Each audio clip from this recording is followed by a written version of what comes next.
Welcome to the 158th edition of Make Pro Wrestling Majestic again. I am Tiger Heights. And I am Peanut Gallery. We're going to get right into the drama because there's a bit of it. Well, kind of. Hey, I see some drama. I know about that one. Yes, we will be talking about that. But this is apparently what actually happened regarding the MJF and Britt Baker thing. Okay. I will give you a Reader's Digest for the most part, since I'm not sure if you saw the whole story. That MJF apparently threw the punch later, after the conversation. Yeah. Britt Baker was suspended because she was the one who instigated the whole thing. But the problem is that she only talked bad about Atan, not to her, but to others. Right. MJF is the one who approached Baker. Yes. MJF is the one who instigated the confrontation. Yes. It's like if I called Peanut Gallery an asshole to somebody else, I did not instigate anything. Right. So the fact that they're sort of trying to monkey around with this situation is stupid. It's stupid, and it's just factually not true. Right. I believe what actually happened was the original, that MJF stormed into the women's locker room. He basically yelled at her, and he threw the punch at the wall. Right. That's what happened. This is not a thing that happened. This is just trying to make MJF look better, and yet it actually made him look worse. Right. People are ridiculous, and I want to bring this up because this moron believes that numbers do not mean anything. Right. I want to explain this for the 10 trillionth time because I don't think you realize why WCW failed.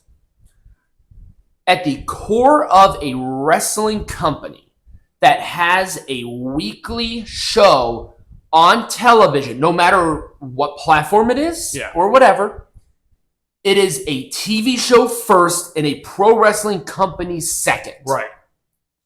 Your job is to put on a television show that is captivating, where people come back to it week after week. Yeah. Because without this television deal, without the opportunity to expose people to the audience, to the product, AEW means nothing.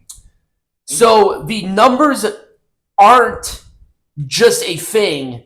They are pretty much everything. Right. And it's a reflection on the quality of product that is being presented to you. I don't go out of my way and watch bad shows. Right. Other than this, because this is part of my fucking job. Right. If I did not do this, I probably wouldn't watch AEW, period. No. But I used to watch Rampage, Collision, and Dynamite. I got rid of the two because they were a waste of my time. Right. So the numbers, you should not be saying that the numbers don't mean anything, because they do mean something. Right. And at the end of the day, that's what it is. A lot of people stopped watching WWE because the product was bad. What happened? The numbers went down because the audience is shrinking. The audience here is fucking shrinking. Yep, it is. And it's shrinking at an alarming rate. And not only this, look at what's going on with Arthur Ashe. The very first year they went to Arthur Ashe, it was 20,000 people. Right. Packed the building. Right. Now they're struggling to get 4,000 people in Arthur Ashe Stadium. Right.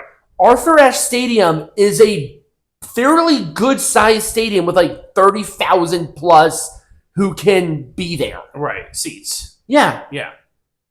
You are struggling to not even fill it 1/10 of the capacity.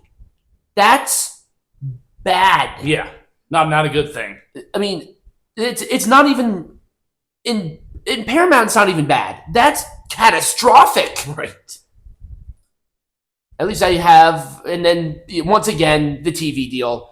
Now, this is also tied into the big issue that has come out regarding Warner Brothers Discovery. And we've talked about this ad nauseum. I'm specifically talking about the Q2 2024 call. Oh, yeah. Where the evaluation is drastically bad. Yeah. This is just not good. Right. This is catastrophic. Right. Like losing $10 billion. The evaluation, the net worth of the brands that Warner Brothers Discovery has is $10 billion less. They lost a net loss of $10 billion in a quarter. Yeah, that's a lot of money that they lost. That is a lot of money. Like, this is just overall encompassing on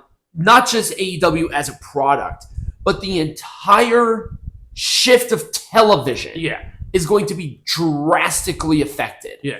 And negotiations for properties that are going to be a positive. They don't have as much money as they thought they would have, which means that it's very likely that Tony is not going to get the money that he is looking for. No, especially with the numbers that are being presented. Mm-hmm. And yes, it's ad nauseum, but this is just more wrinkleage to an overall issue. Mm-hmm. Now, could they go somewhere else? I'm hearing HBO Max. That might be a wise idea, but it's like at the same time, the Warner Brothers Discovery have the money to continue to invest in HBO Max if they lost $10 billion in a quarter. It's not good. And I will end I will end drama with something a little more lighthearted. We're going to have two clips. The first one is from Collision.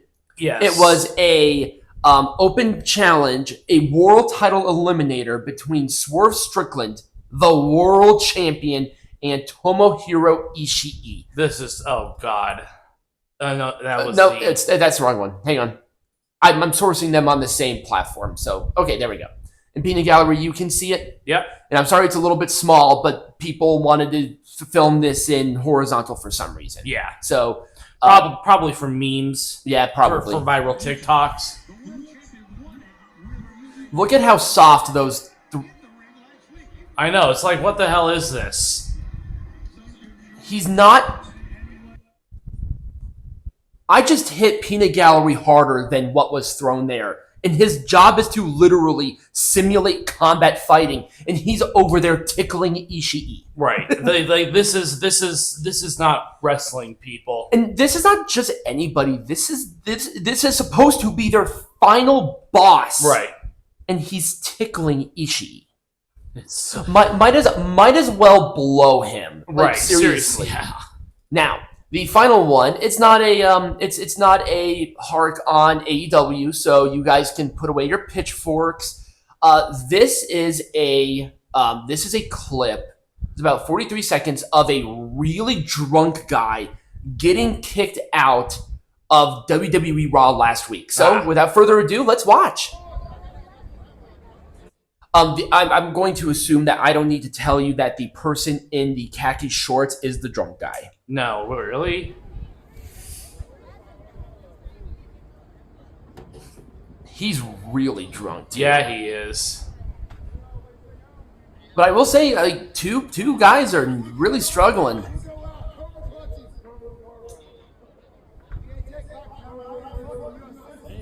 Oh, there he goes.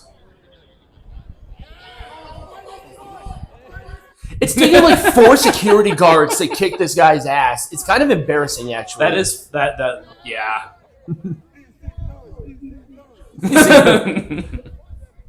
I think part of the fun is the commentary. Yeah. I agree with you on that. And that was it. So that was our drama for the week. All sorts of fun. So when we come back... We got some stuff to talk about. We do. We have some news.